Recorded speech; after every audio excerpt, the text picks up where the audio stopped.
ولتكملوا العدة ولتكبروا الله على ما هداكم ولعلكم تشكرون.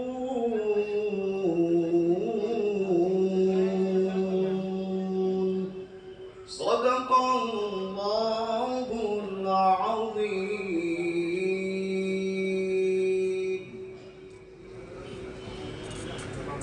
এই বান্দারগণ, তোমাদের উপর রোজা ফরজ করা হয়েছে যেমনি ভাবে ফরজ করা হয়েছিল তোমাদের পূর্ববর্তী নবীদের উম্মতগণের উপর, যাতে করে তোমরা তাকওয়ার গুণ ও বৈশিষ্ট্য পরিপূর্ণরূপে অর্জন করতে পারো।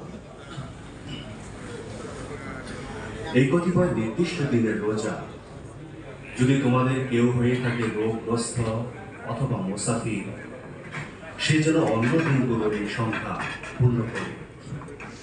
আর যাদের রোজা রাখার সামর্থ্য আছে তারা যেন ফি দিয়ে দেয়। একটি রোজার ফি একজন মিসকিনকে খাওয়ানো। আর যে ব্যক্তি স্বেচ্ছা ও সানন্দে কিছু বেশি সৎ কাজ করে তা তার জন্য ভালো। তবে যদি তোমরা সঠিক বিষয় অনুধাবন করতে থাকো তাহলে তোমাদের জন্য রোজা রাখাই উত্তম।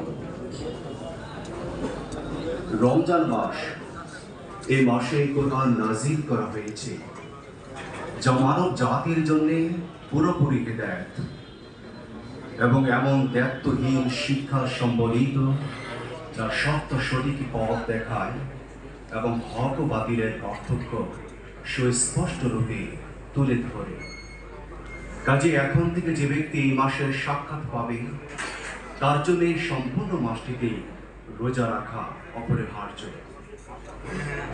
এবং যে ব্যক্তি রোগগ্রস্ত হয় বা সফরে থাকে সে যেন অন্য দিনগুলো এই সংখ্যা পূর্ণ করে। আল্লাহ তোমাদের সাথে নরম নীতি অবলম্বন করতে চান, কঠোর নীতি অবলম্বন করতে চান না। তাই তোমাদেরকে এই পদ্ধতি জানানো হচ্ছে যাতে করে তোমরা রোজার সংখ্যা পূর্ণ করতে পারো।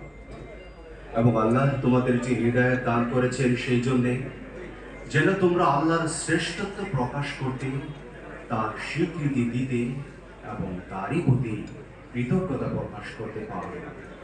সূরা আল-বাকারা আয়াত 183 থেকে 185। ওয়াকিল দাওয়ানা আলহামদুলিল্লাহি রাব্বিল আলামিন। আসসালামু আলাইকুম ওয়া রাহমাতুল্লাহি ওয়া বারাকাতুহু। আমরা একটু শুভেচ্ছা কথা শুনবো। মূলত আসলে ইফতার দোয়ার আয়োজন, যেহেতু একটু সময় আমরা পাচ্ছি, আমরা এই সময়টা একটু কাজে লাগাতে চাই। আমরা আমাদের সম্মানিত অনেক ফ্ল্যাট ওনার, অনেক সম্মানিত সুদীজন আজকে আমাদের আহ্বানের সাড়া দিয়ে ইতিমধ্যে উপস্থিত হয়েছেন। সম্ভবত আমাদের এই হলরুমটা ইতিমধ্যেই কানায় কানা পূর্ণ। এই হলরুমে যদি জায়গা না থাকে আমরা আমাদের সাততলার হলরুমে এখন থেকে সবাইকে যাওয়ার জন্য অনুরোধ করবো।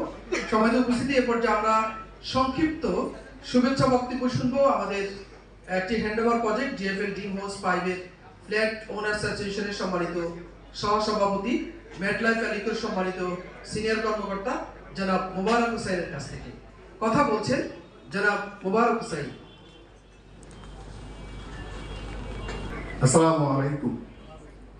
স্বপ্ন নির্মাণ আপনার স্বপ্ন বিনির্মাণের এই স্লোগানের মধ্য দিয়ে যে প্রতিষ্ঠানের যাত্রা, সেই প্রতিষ্ঠানের কিছুটা সময়ে আমি ওনাদের সাথে আসি।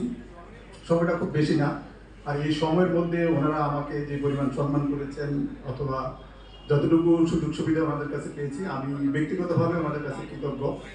আর যেই ব্যাপারটার জন্য আর বেশি কৃতজ্ঞ সেটা হচ্ছে এখানে যে উপস্থিতি আছে, আমি মনে হয় সবার চেয়ে আমি ক্ষুদ্র, তারপর আমাকে ওনারা স্মরণ করেছেন। সেই জন্য আমি আমার অন্তঃস্থল থেকে ডিএফএল এর জন্য সবসময় শুভকামনা, সবসময় দোয়া করি যে এই ক্ষুদ্র ক্ষুদ্র পা হাঁটাহাঁটি পা পা করে ওনারা আজকের এই পর্যায়ে চলে এসেছে। এটা আমার বিশ্বাস এখানে যারা উপস্থিত আছেন বা যারা এখানে উপস্থিত হতে পারি নাই বা পারেন নাই, তাদের প্রত্যেকে দোয়া আসেন বলেই আজকে ডিএফএল এই পর্যায়ে এসেছে বলে আমি বিশ্বাস করি ব্যক্তিগতভাবে। সো আমার যে এক্সপেকটেশনটা থাকবে সেটা হচ্ছে যে সম্মানটা ওনারা আগে করেছেন এখন করতেছেন, আশা করি ভবিষ্যতেও এই